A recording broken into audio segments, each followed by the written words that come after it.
விடுதலை பயணம் அதிகாரம் 19. சீனாய் மலையருகில் இஸ்ரயேலர். எகிப்து நாட்டினின்று புறப்பட்டு வந்த 3ஆம் மாதம் முதல் நாளில் இஸ்ரேல் மக்கள் சீனாய் பாலைநிலத்தை சென்றடைந்தனர். ரதீபீமிலிருந்து பயணம் மேற்கொண்ட அவர்கள் சீனாய் பாலைநிலத்தை வந்தடைந்து பாலைநிலத்தில் பாளையம் இறங்கினர். அங்கே மலைக்கு முன்பாக இஸ்ரேலர் பாளையம் இறங்கினர். ஆனால் மோசே கடவுளிடம் ஏறிச் சென்றார். அப்போது ஆண்டவர் மலையினின்று அவரை அழைத்து, யாக்கோபின் குடும்பத்தாருக்கு நீ சொல்ல வேண்டியது, இஸ்ரேல் மக்களுக்கு நீ அறிவிக்க வேண்டியது இதுவே.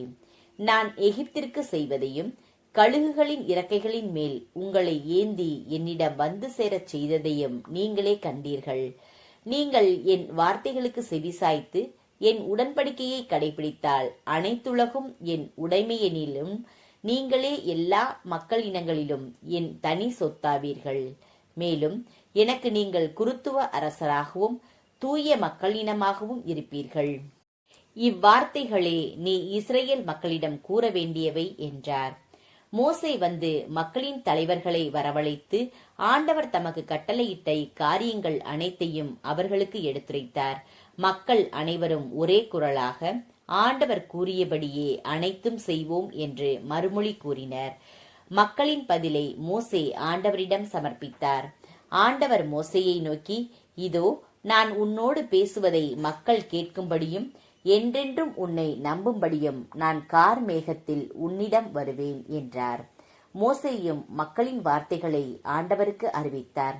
ஆண்டவர் மோசேயை நோக்கி, நீ மக்களிடம் போய் அவர்களை இன்றும் நாளையும் தூய்மைப்படுத்து. அவர்கள் தம் துணிகளை துவைத்துக் கொள்ளட்டும். இவ்வாறு 3ஆம் நாளுக்காக தயாராகட்டும். ஏனெனில் 3ஆம் நாள் மக்கள் அனைவருக்கும் முன்பாக ஆண்டவர் சீனாய் மலை மேல் இறங்கி வருவார். மலையை சுற்றிலும் மக்களுக்கான எல்லைகளை தீர்மானித்துக் கொடு. உங்களில் எவரும் மலை மேல் ஏறாதபடியும் அதன் அடிவாரத்தை கூட தொடாதபடியும் எச்சரிக்கையாயிருங்கள்.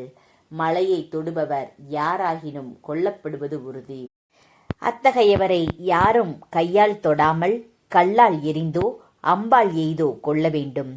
அப்படிப்பட்ட கால்நடையோ மனிதரோ சாக வேண்டும் என்று அவர்களுக்கு சொல். எக்காலம் முழங்குகையில் குறிப்பிட்டவர்கள் மலைமேல் ஏறி வரட்டும். மோசே மலையை விட்டிறங்கி மக்களிடம் சென்றார். மக்களை தூய்மைப்படுத்தினார். அவர்களும் தம் துணிகளை துவைத்துக் கொண்டார்கள். அவர் மக்களை நோக்கி, 3ஆம் நாளுக்காக தயாராக இருங்கள், மனைவியோடு கூடாதிருங்கள் என்றார்.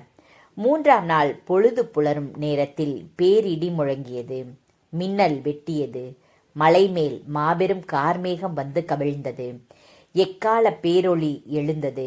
இதனால் பாளையத்தில் இருந்த அனைவரும் நடுநடுங்கினர்.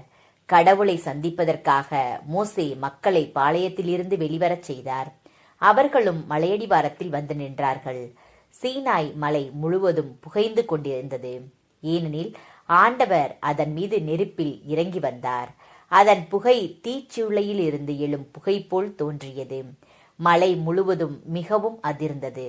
எக்கால முழக்கம் எழும்பி வர வர மிகுதியாயிற்று. மோசே பேசிய போது கடவுளும் இடி முழக்கத்தில் விடையளித்தார். ஆண்டவர் சீனாய் மலைமேல் மலையுச்சியில் இறங்கி வந்தார். அப்போது ஆண்டவர் மோசேயை மலையுச்சிக்கு அழைக்க மோசே மேலே ஏறிச் சென்றார்.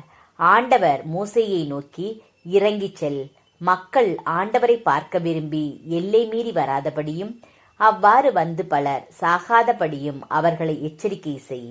அவ்வாறே ஆண்டவரை அணுகி செல்லும் குருக்களும் தங்களை தூய்மைப்படுத்திக் கொள்ளட்டும். இல்லையெனில் ஆண்டவர் அவர்களை அழித்தொழிப்பார் என்று சொன்னார்.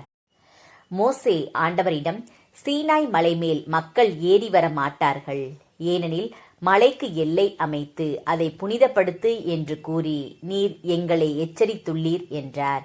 ஆண்டவர் அவரை நோக்கி, நீ கீழே இறங்கிச் சென்று ஆரோனுடன் மேலேறி வா. குருக்களும் மக்களும் ஆண்டவரிடம் வருவதற்காக எல்லை மீற வேண்டாம், இல்லையெனில் ஆண்டவர் அவர்களை அழித்தொழிப்பார் என்றார். மோசே கீழே இறங்கி மக்களிடம் இது பற்றி கூறினார்.